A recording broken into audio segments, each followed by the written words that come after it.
Hello and welcome to the Happy Heat Pump podcast. And I'm afraid it's a rather sad Happy Heat Pump podcast because this is our last one. Bean Beanland of the Heat Pump Federation, aficionado of everything on heat pumps, and I have been going for 20 episodes. And for reasons I'm about to explain, we actually have to draw close to it. And Bean, I know you're sort of very sad that the Happy Heat Pump podcast has to say goodbye. Gutted, actually. Yeah, really gutted, because the reception has been incredibly good. And I'm still getting messages. Even this morning, I was getting messages from people saying, just found this. It's brilliant. More, please. Well, let me tell you why. Essentially, I'm a BBC employee, and they very kindly signed off me doing this side hustle, non-BBC. But as the series has gone on, in fact, as the world has progressed over the last few months, they have become concerned that anything like this, trying to inform people about heat pumps, can be interpreted rightly or wrongly as somehow treading on areas of public controversy. And I have to say, I take their shilling. They dictate the rules. They know they have to try and keep their presenters out of areas of public controversy, and they have decided heat pumps can be controversial. So they've asked me not to be involved. So the Happy Heat Pump podcast does come to an end. It was a difficult decision. They're very unkeen to stop me doing things that I find rewarding. But and we can keep all the episodes up, the 20 episodes up, but they want us to stop. I mean, I think in one way, what's interesting about that decision being, and I know you don't like it, is that whether or not you like it or I like it, there is perhaps a sense that heat pumps, which are a kind of HVAC, heating, ventilation, air conditioning system, that these are an issue that has somehow found itself being seen as, rightly or wrongly, being seen as controversial.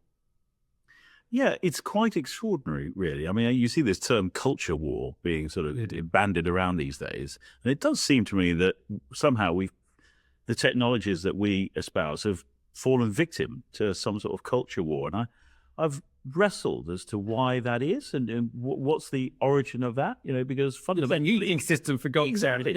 Fundamentally, we all want to be warm, and we all want to have hot water, and we all want to do it as efficiently, effectively, presumably, as we possibly can.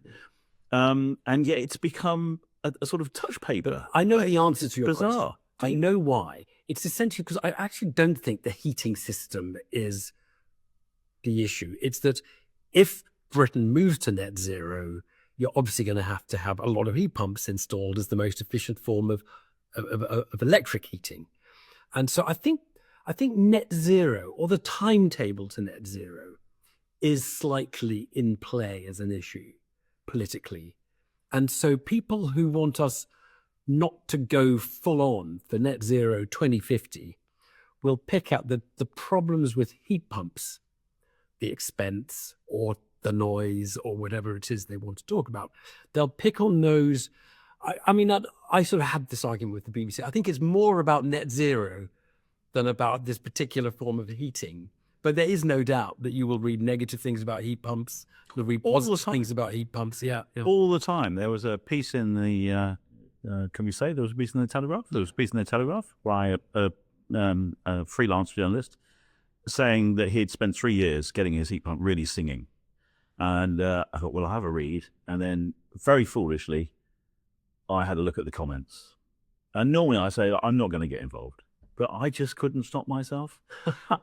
The tragedy is that the level of failure to understand the technology properly and yet still pile into the debate is extraordinary. I find it bizarre that people do that sort of thing. I mean, I don't know whether this is a sort of keyboard warrior type piece or not. Well, I think there's also it's people feeling they're going to be told what to do by some nannying person, and it's going to be more expensive, and they resent that. And there's an argument to be had about should we do net zero by 2050? Should we? I get that people don't like being told what to do, but we've been through other things like this. Seatbelts. Everyone now wears a seatbelt.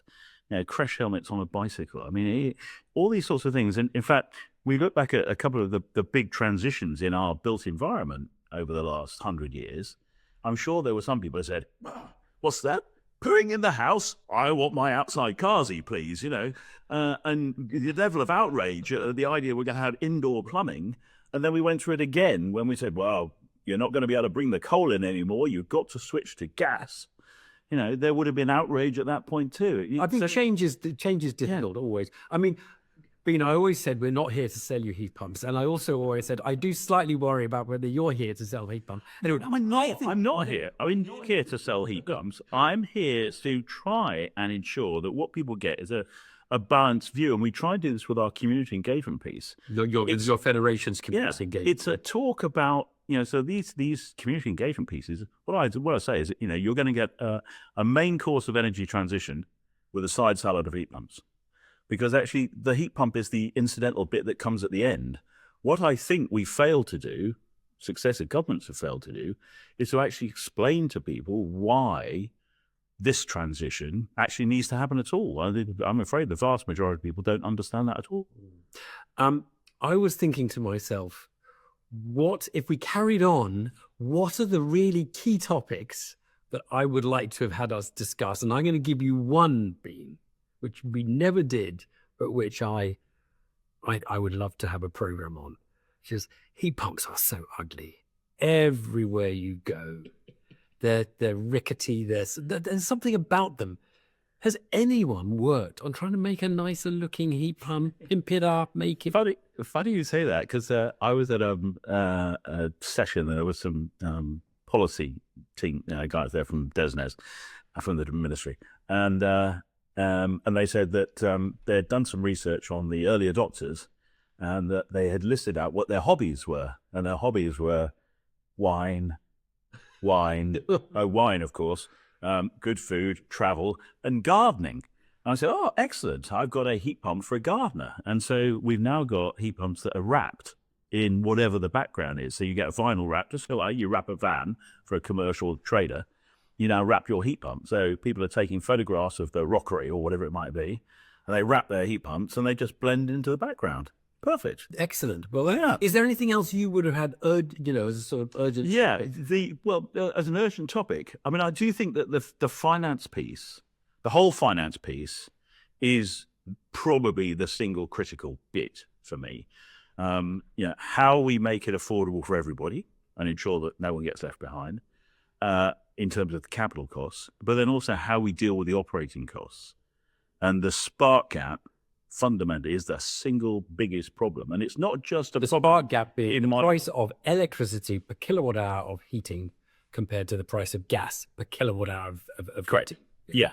And it's no one. Yeah. The price of electricity is not just a problem for decarbonisation of heat. It's affecting the economics of British industry, as we've seen only this last week with British Steel.